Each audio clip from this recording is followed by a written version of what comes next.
Who wants Sean? Sean should do the intro for this one. All right. Oh my god. Sean, step it up. All right, so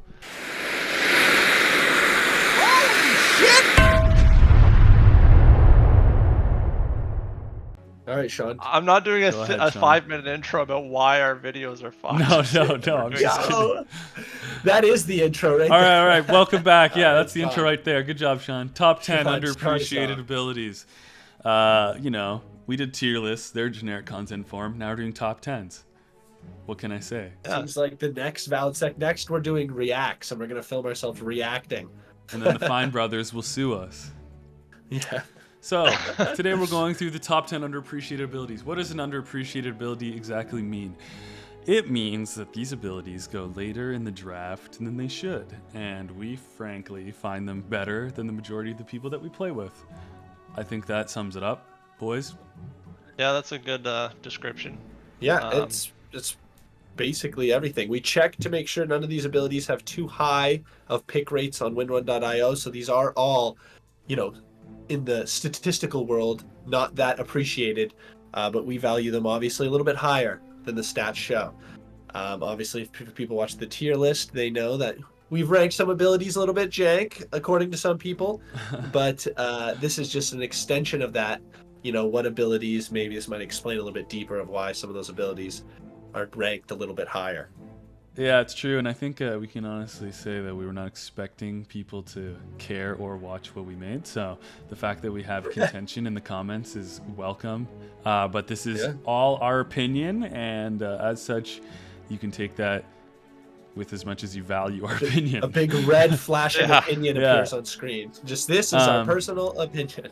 And so one of the stats that we're going to talk about a lot today is average pick number. And basically what that means is when in the draft is it getting picked. So the average pick number floor is 34 and it's Savage Roar. And then the highest is 2. And the highest is Chemical Rage right now at 2.1. So that's kind of the range that we're working within here when we're talking about these abilities getting picked up in the draft. So we get into the first ability then? That's most so we're going to start at number 10. And it's an start at number 10. ability that I think, Joel, you might want to speak about because it's one of your favorite abilities. This ability can honestly win games. All right, and what ability is that, Joel? Well, you got to hype it up a bit. First Blood, Area Denial, Damage over time, Shard Upgrade. If you know it, say it. Joel, we're going at 10. We're going at 10. Christian wants to go to 10. Not 1. We're starting at 10? Yeah. I know. Oh. What do you mean? A top 10, you start at 10, you go to 1. I just thought we were going down the list. I'll be honest. I mean, don't you start at 10? What does Watch Mojo do? They don't start at the best one. We need to do 10. We need to do 10. All right.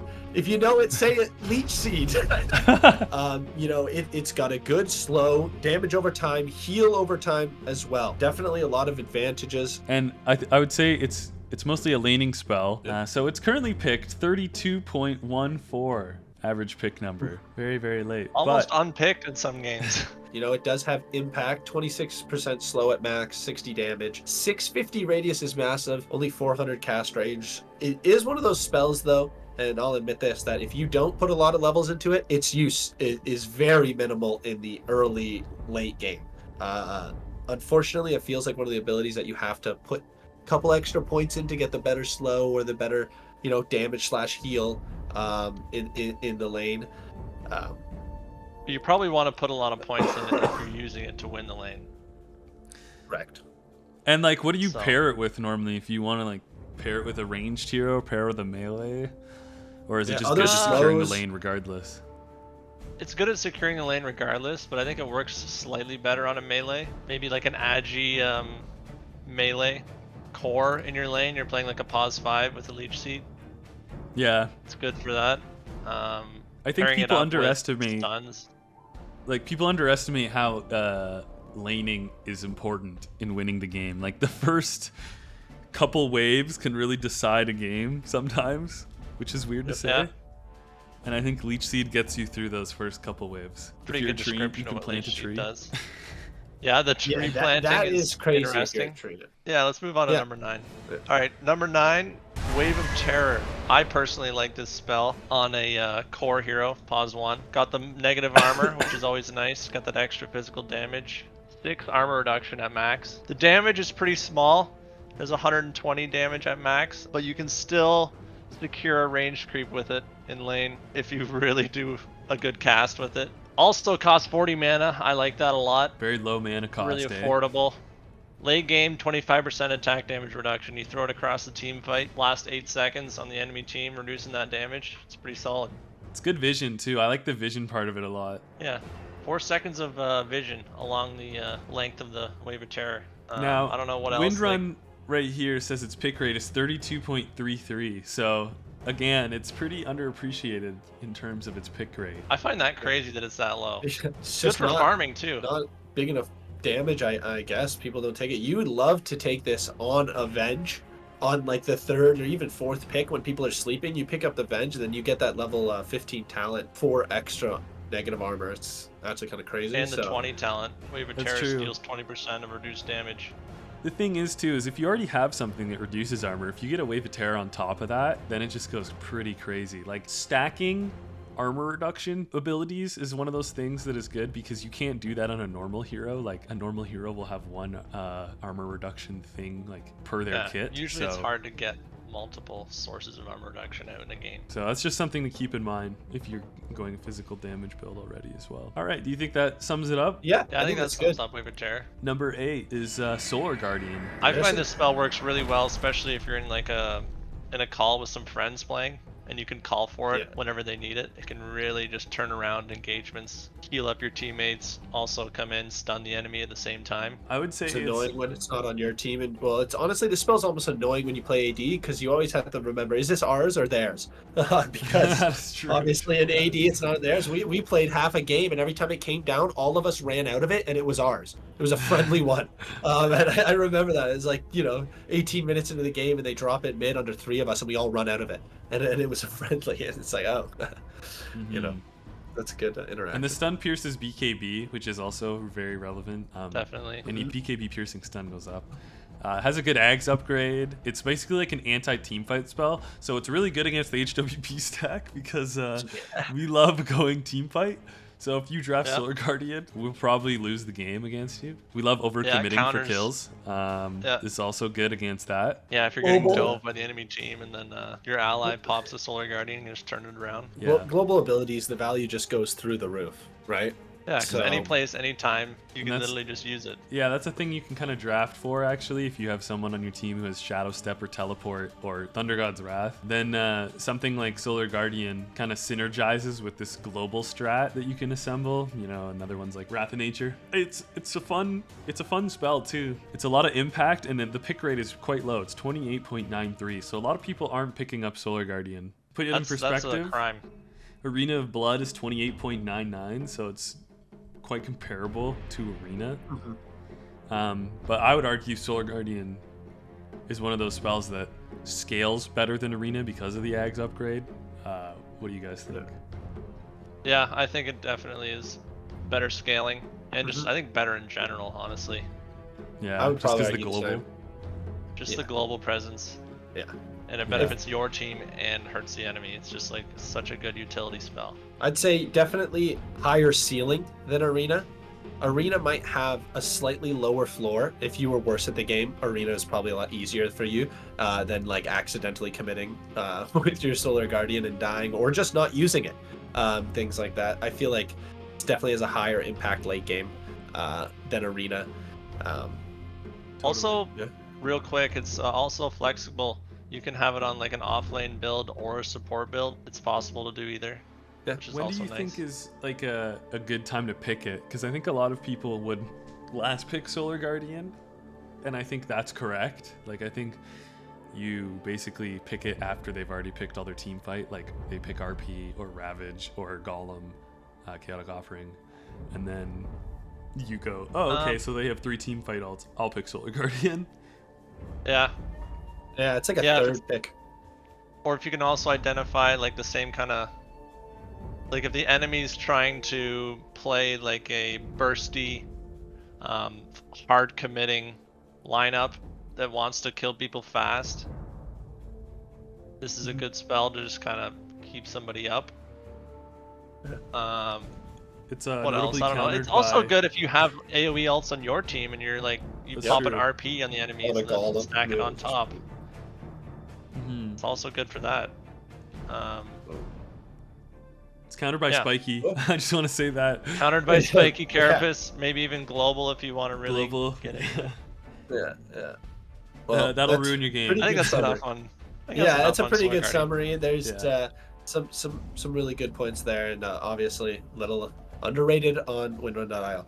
Moving on to number 7, and honestly, I think I'm gonna let Sean speak about this, and then maybe I'll take the next ability, just because this ability in my eyes is not even on this list. No, it is underrated, and it's just I don't play with this ability, so I can't really speak about it much.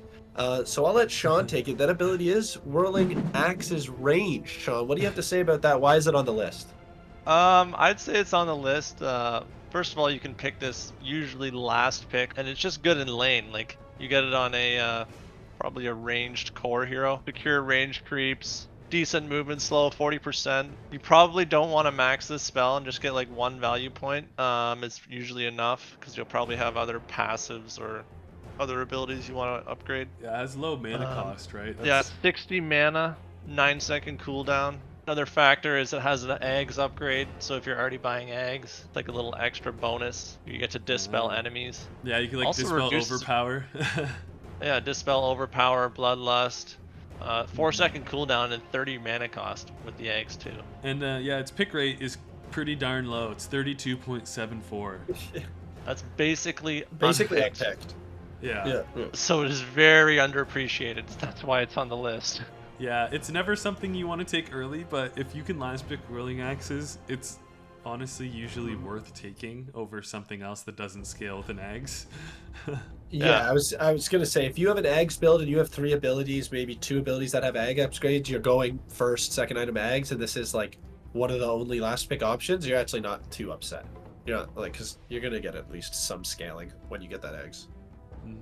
Like I really like it when you secure a range creep and then hit like 2 heroes if they like kind of stack like a bot to deny the range creep. Yeah, it's got really good AoE and it's just a nice slow. Easy to hit. All right, Joel, do you want to All right. take it away for number 6? Yeah, number 6 on our list is a great ability, and that is the Swarm. Now, the Swarm is so good in ability draft because you can combo it with other abilities which you normally cannot. Phantom's Embrace, notably, we've seen is like a common absolute combo for this. Anything else, even a stun, you know, Weaver not having a stun, you just stun someone with the Swarm on them and all of a sudden they're taking quite a bit of damage. You know, priority, do I get the Swarm off me? Do I run away? Doing them at the same time, you can't really do, you know. Big AoE, big cooldown, especially if you're not maxing it. So it is one of the abilities that you do want to put levels into. Really good armor reduction, you know, per attack. So it's the longer they have it on, the more damage. All of a sudden, we've played games where it'll be 20 minutes into the game and this thing's on you. You have a team fight. Near the end of the fight, you're like, oh, I haven't killed this bug for 8 seconds. All of a sudden, this bug's doing insane amounts of damage to me. And I've died, like just chunking from a bug. Lots of people have, you know, it's a good spell. But what is the pick rate of the Swarm? The Swarm is quite low. It is 28.73. 20.73, so not in the 30s yet, but definitely on its way and could get there. Let's try to buff that, boys. Let's everybody pick the Swarm. Let's keep it in the 30s. I think that level 3 is a big level for this. Attacked to destroy, you know, 6/6, 8/8. You really want to get that 8 in there because it just makes it that much more annoying. What do you guys have to say about Swarm? Sorry, I was just gonna say I like how it cancels blinks. Yeah, That's true. yeah. It's really good, and I think it's one of those spells that, like I was talking with the minus armor synergies as well. It's like kind of part of that. Obviously disarm is insane. Obviously attack slow is insane. Like even getting Fire Spirit Swarm is like pretty impressive. Yeah, and like providing vision is really important because I think that when the Swarm bugs are on them, you can see them, and so if you have someone with like Assassinate or like just a range core, obviously it gets a lot better. Sean, what do you think?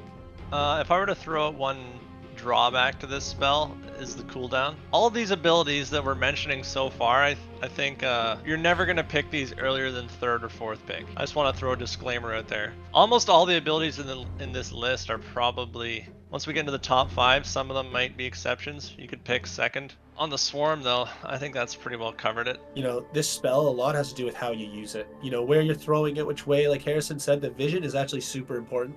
So depending on, you know, how you throw this through the fight, you can pick off guys in the back trying to use their blink daggers on supports, or at least even provide vision of them.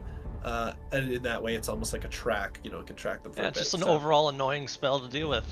Yeah, very combo it very with Lucky annoying. Shot. Yeah, Lucky Shot. Lucky there Shot you or go. disarms. Any disarms is or attack slows are really good. And Harrison, move us on. So number 5, now we're getting into the really juicy, like Sean said, you could maybe 2nd pick this depending on the lobby and what's going on with the pool. This is another spell that I think is pretty comparable to the Swarm, actually, where it's a big area denial. It's the Calling. And the way I think of the Calling is it's kind of like an alt on your basic ability, because if you land it properly in a team fight, you will have an ultimate level effect on the team fight. Its silence is always good. It's really good in lane for kills and first blood, because usually Muerta can't set it up besides with Deadshot, which is really, really hard. But in AD, you can just stun someone and then immediately pop a ghost on them to hit the silence. So it's kind of like one of those abilities that if you have a setup for it, pays you off pretty hard. And silences are always good in AD. People usually sleep a little bit on a silence ability, but silences can actually completely turn a fight if you land them properly. It's especially good on Muerta, of course, but I mean, you can kind of use that logic for any of these abilities. Yeah, you love to They're see good it on a there. Muerta with the facet. Exactly. The attack slow inside the area is pretty nice. 60 at max. Yeah, And I the don't fact have that the stats in silence front is of me. reoccurring too. The AoE feels giant, like, and the range feels huge. Anything that has big range automatically goes up in my books, because I think it's important to be able to cast your spells, and having to hard commit kind of sucks when you're on like a ranged hero. So Notably good at level 1, 20% movement slow. Level 1 in all levels. So pretty strong level 1 ability, honestly. You're probably just going to throw 1 level in and then Yeah. max out your stun that you're pairing it with. I'm seeing that in the new patch, they actually changed it. It used to be 15 minimum and 30 max slow, and they changed that to a stagnant 20. there you go. So now you pretty, can edge out yeah. your competition. Even more reason to put one Even level more reason only to just in it. put 1 level. Yeah, they made it better level 1, but worse level. So just keep it there. Yeah, and the pick rate for this is 28.86. So again, it's pretty comparable to the Swarm. It's in that later stage. But it's almost something that I'd be happy to get 2nd pick depending on the pool, like I started off with. You know? Yeah. Yeah, happy 4th picking, maybe 3rd picking, but sometimes it can get there. Now, the next ability, are we happy 3rd picking this, or is almost always a 4th pick? Number 4, Bulldoze. 20% movement speed, 70% status resistance, 8-second duration. So this is essentially a little pseudo BKB you got going on, with 20 extra movement speed, 16-second CD, so 50% uptime of 20% movement speed and 70% status resistance. Really become unkillable, with this Bulldoze. How does it feel to play with Bulldoze, you know, Harrison and Sean? Because I don't play with it too often. I don't know. I think it's just a nice thing to have. Like, you've got all your passives. Or you got your passive on your right-click ranged carry model, and then you pick up a Bulldoze 3rd or 4th pick, just so you don't die as easily, and it's just harder for the enemy to stun you and kill you. In some games too, you'll have like the status resistance be more relevant than others. Like if it's a game with lasso or grip or RP or something that you're just guaranteed going to get stunned by if they click it on your hero. If you pre-pop this, you feel like you have scammed them. And I remember there have been some games where Joel goes, "Oh, Bulldoze, no." Dude, I don't even know. I'm like, I just gripped this guy for 0.2 seconds. What the heck just happened? Or I just stunned him and it lasted no time. What just happened? And it's like, yo, Bulldoze. Really doesn't your hex last no time, you know? Yeah. And I'd also add that movement speed is really underrated, because a lot of people don't understand that the weakness of ranged cores and how they're balanced is balanced around being slow and being catchable. And if you've Bulldoze, you make yourself pretty uncatchable as a ranged core. So when you get it 4th pick, you're actually laughing. And a lot of people don't seem to value Bulldoze as highly as we do, because It tends to go late in the draft here. The average pick number on win run is 30.67. Yeah. But there are some lobbies where I'd consider third picking this. If I already see they have grip and I already see they have a lot of stuns, then I'd consider third picking Bulldoze sometimes. Also, the only other thing is there are combos with movement speed. So The trample. yeah, so coming in number 3 is, I think, a spell that all 3 of us like picking up, and it's Dispose. Yeah, this So is a good any ability that displaces a unit automatically is good, in my opinion. And while Dispose is one of the slower ones, you know, compared to like Meat Hook or Skewer, Dispose still has that kind of game-breaking component to it, and it has really good synergies with certain abilities. If you have a way to get in, even just like a Blink Dagger or a Blink, you can catch people. And it's really good against range cores, and AD is a meta of range cores. So if you, for example, grab a Prophet and throw him back into your creep wave at level 1, he probably won't expect it, and he's slowed for 3 seconds or whatever it is, and you're just beating into him as your creep wave hits him. Yeah, it's super strong in lane. You can get a lot of kills. For sure, just pairing it up with any sort of stun or anything to just add on as soon as you take them out of position. Yeah, you can throw them under your tower. The hardest we've ever seen Dispose go was probably when the person had Arcane Supremacy and then built an Aether Lens. It's got a lot of utility. The slow is decent, you know, it's just a little extra cherry on top probably. It doesn't have too much. Well, I kind of like having it as a 1-point wonder, honestly, because I feel like just having the ability to grab somebody and chuck them back for, you know, I think it's like 70 mana or something like that. 80 mana. 80 mana. Yeah, it's really cheap. It's really good. And it cancels TPs, and the pick rate on Wind Run is 30.26. So this is getting late. Sleeping. But in our eyes, it's basically a stun. Yeah, that's what I was going to say, Joel. I played a game with it yesterday, I think, and I think that was the game where they left before the laning stage ended, but I feel like Dispose might have had a role in that. It was pretty impressive. And we could have mentioned a couple of the other combos too, like the Skewer. Literally level 2, you can just grab somebody and then skewer them back. It is foolproof. You cannot miss that combination. It's true. There's also Pit. Joel, you've had that one before. Oh yeah, crazy. Any stun in Pit is god tier. Stay tuned for the ability draft pairing video. All right, so next up is an ability that I think Sean and I particularly like to draft. It's Dark Pact. Sean, you want to probably get this fourth pick? Yeah, I can start on this one. This one is like, I don't know what the number is for the pick number, but 30.87. Yeah, you can probably get this last pick, and it's really strong. It's got that strong Dispel. Only costs you 65 mana, so it's really cheap.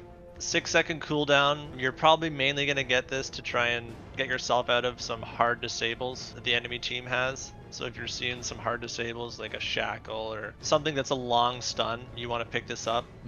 You can farm as well with this ability. The self damage is kind of unfortunate, but if you have something to sustain yourself and you can spam it, you can still farm with it pretty fast. I think the health cost scares a lot of people away from Dark Pact, but even if you take it and keep 1 level in it just to like get out of sticky situations on a range core who doesn't get like a decent amount of sustain, you're happy to trade a little bit of your health for saving your life and not getting stunned, you know? 30% isn't a lot. At max, it's only 90. At min, it's only 22.5 damage. So people probably don't understand that.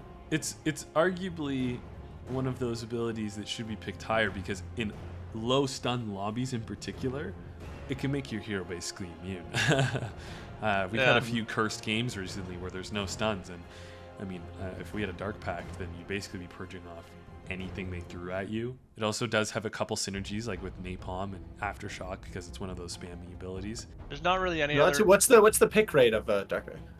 We already said it's 30.87. Anything that's above the 30 threshold is pretty trenchy.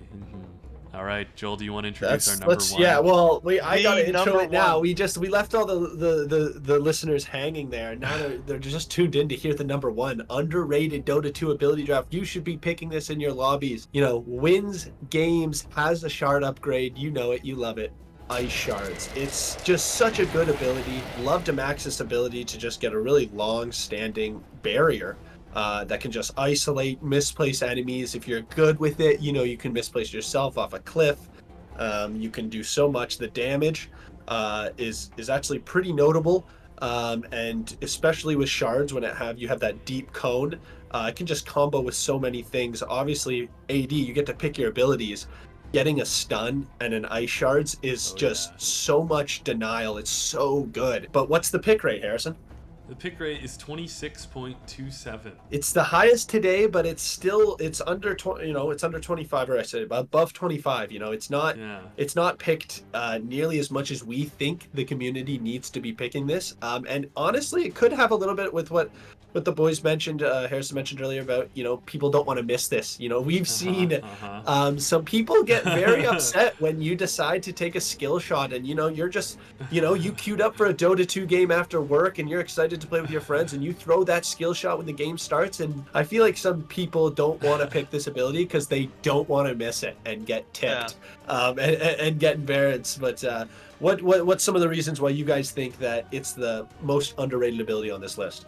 Just the fact that it's ability draft, and there's not always because this spell can get countered by a few different abilities where you can just jump over it or use some sort of movement spell to get out of it.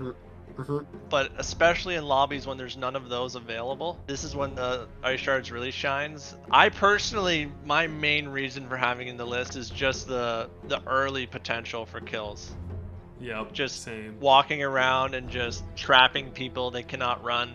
The super long range, you hunt people down with this spell. Yeah, I think we play such a high tempo, kill hungry, just kind of almost stupidly aggressive playstyle that something like ice shards really, really works with us. I mean, we look for first blood every single game.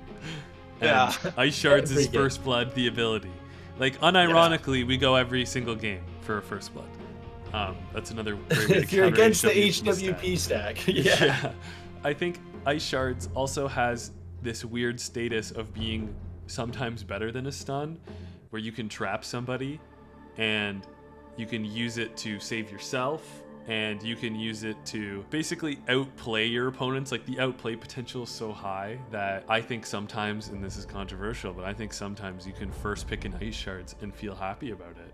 Yeah, there's certain scenarios that it is first very very few I would say about that. I'm just being honest, but 100%, like, if you're the 9th or 10th hero though, yes, in the I've draft, seen Joel first pick ice shards. I have, that's a fact. Yeah, it calls low for stun it lobbies, ice shards, that's your stun. It does have a bunch of good combo potentials too, just having like spear or shockwave or macros, like something that goes in a line. You just make a little tunnel of death for your opponent. Yep. Yeah, macro pyro ice shards is just the creme. And I just want to point out again that AD is a meta of ranged carries. And when you have something like ice shards and you catch a ranged carry, you make the melee heroes actually playable. Because 9 times out of 10 when we lose a game, it's because a ranged carry just outscaled us. So having things that close the gap and having things that reposition them is more valuable than in a traditional Dota 2 game, because the meta is specifically skewed towards one type of character. Definitely. And ice shards, it is, again, a bit of a skill shot for us. Still a very underrated Dota 2 ability. Yeah. All right, well, there we go. That was our top 10. So thank you for if you guys like this, listening. Want to listen to more content, shout out to everybody commenting our videos. Jack McCarthy, 7644. Asher, we appreciate you guys' comments. Let us know in the comments what we should do a next top 10 of. Thanks for listening.